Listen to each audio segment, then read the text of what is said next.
दोस्तों, जब भी संसद में कोई बिल पेश होता है या उसे सरकारी कैबिनेट की तरफ से मंजूरी मिल जाती है, सरकार की कैबिनेट की तरफ से कैबिनेट मीटिंग में उसको मंजूरी मिल जाती है, तो ज़रूरी नहीं है कि उसका विरोध होना ही चाहिए। अगर वो अच्छा बिल है तो उसका समर्थन भी होना चाहिए। लेकिन अगर आप किसी बिल को मंजूरी दे रहे हैं, सरकार मंजूरी दे रही है, तो सरकार को अच्छे से इस पर चर्चा करवानी चाहिए ना। अगर संसद का सत्र शुरू है, वो भी तब जब उस बिल को लेकर पक्ष और विपक्ष दोनों ही तरफ से सहमति है। महिला आरक्षण बिल की बात हो रही है जिसको मोदी कैबिनेट ने मंजूरी दे दी है दोस्तों। हालांकि विपक्ष ने सिर्फ अभी ही इस फैसले का स्वागत नहीं किया, बल्कि राहुल गांधी पहले भी पीएम मोदी के महिला आरक्षण बिल को लागू करने के लिए पत्र जो है वो लिख चुके हैं। राहुल गांधी के उस पत्र की चर्चा आखिर क्यों हो रही है, किस वजह से हो रही है दोस्तों, इस खबर में मैं आपको बताऊंगी। नमस्कार, मेरा नाम है जयंती झा और आप देख रहे हैं देश नीति। देश नीति, केवल सच्ची और पक्की खबरें। महिला आरक्षण बिल को मंजूरी दे दी गई है, जैसा मैंने शुरुआत में कहा। हालांकि इसको लेकर सरकार की तरफ से आधिकारिक ऐलान नहीं किया गया है दोस्तों। हो सकता है कि पूरी संभावना इस बात की कि जल्द से जल्द इसका ऐलान हो। ऐलान से पहले सरकार जो है इस बिल को पेश कर सकती है संसद में। पहले कल से संसद का सत्र शुरू हुआ, विशेष सत्र, और आज उसका दूसरा दिन है, तो संसद में इसको पेश किया जा सकता है। 27 साल से ये बिल जो है भंवर में लटका हुआ था। अब बेशक विपक्ष इस बिल को लेकर सहमत है और उसने समर्थन दिया है, इस पूरे फैसले का स्वागत किया है बाकायदा, लेकिन सत्ता पक्ष भाजपा से बहुत से ऐसे लोग हैं जो अभी भी विपक्ष को महिला विरोधी बताएंगे दोस्तों। ये मैं क्यों कह रही हूँ, इस बात को समझिए।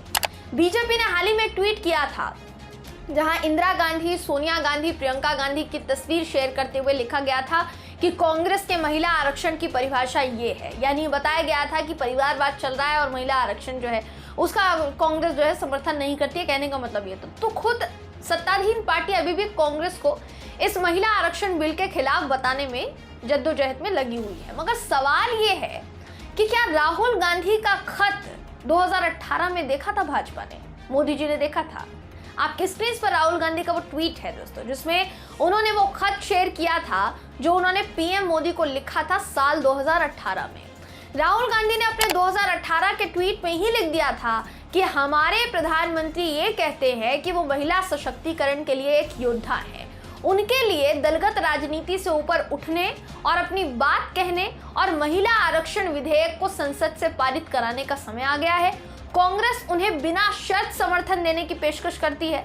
प्रधानमंत्री को लिखा मेरा पत्र संलग्न है। यानी इस ट्वीट में उन्होंने अटैच किया था वो लेटर जो कि उन्होंने पीएम मोदी को 2018 में लिखा था और कहा था कि हम बिना किसी शर्त के, मानसून सत्र से पहले राहुल गांधी ने ये पत्र लिखा था और कहा था हम बिना किसी शर्त के महिला आरक्षण बिल का समर्थन करने के लिए तैयार है। लेकिन ये समय है मोदी सरकार के लिए और प्रधानमंत्री मोदी जी के लिए खासकर कि वो अपने महिला सशक्तिकरण के कथन को सच करके दिखाएं। सबसे बड़ी बात यहाँ पर यह है कि साल 2018 से लेकर ये साल 2023 चल रहा है दोस्तों।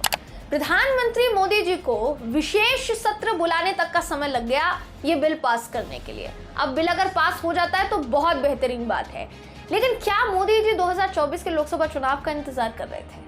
क्या उन्हें इस बात का एहसास था कि चुनाव आते आते तक बीजेपी की ऐसी छवि तो बनी जाएगी कि वो महिलाओं का सम्मान करती है, नहीं करती है, तो जनता को पता चल ही जाएगा। इसलिए इस बिल को 2024 के आम चुनाव से पहले ही मंजूरी दी जाएगी। 2018 में जब खत लिखा गया तो आप समझ सकते हैं वहां पर भी लोकसभा चुनाव बहुत नजदीक था। हालांकि कांग्रेस पार्टी की तरफ से ये समर्थन तब भी बरकरार था और ये समर्थन अभी बरकरार है। कांग्रेस महासचिव जयराम रमेश ने ट्वीट किया है, उनका ट्वीट इस वक्त आपके स्क्रीन पर है।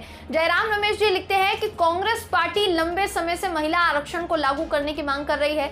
हम कथित तौर पर सामने आ रहे केंद्रीय मंत्रिमंडल के फैसले का स्वागत करते हैं और विधेयक के विवरण की प्रतीक्षा कर रहे हैं। विशेष सत्र से पहले सर्वदलीय बैठक में इस पर अच्छी तरह से चर्चा की जा सकती थी और पर्दे के पीछे वाली राजनीति के बजाय आम सहमति भी बनाई जा सकती थी। यानी आप समझ सकते हैं कि कांग्रेस ने इस पूरे बिल का समर्थन किया और कहा है कि अगर ठीक से चर्चा होती तो ज्यादा बेहतर होता। अब अगर बात की जाए इस बिल की, तो बिल क्या है?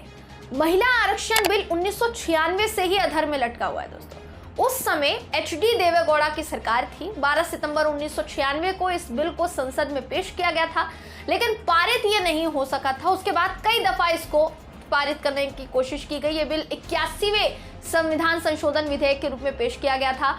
बिल में संसद और राज्यों की विधानसभाओं में महिलाओं के लिए 33% आरक्षण का प्रस्ताव था। 33% आरक्षण।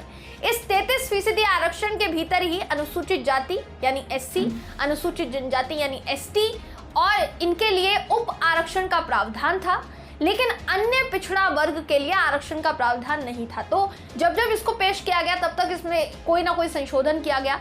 अगर ये बिल कानून बन जाता है अब, तो 2024 के चुनाव से पहले महिलाओं को 33% आरक्षण मिल जाएगा। इससे होगा ये कि लोकसभा की हर तीसरी सदस्य महिला होगी।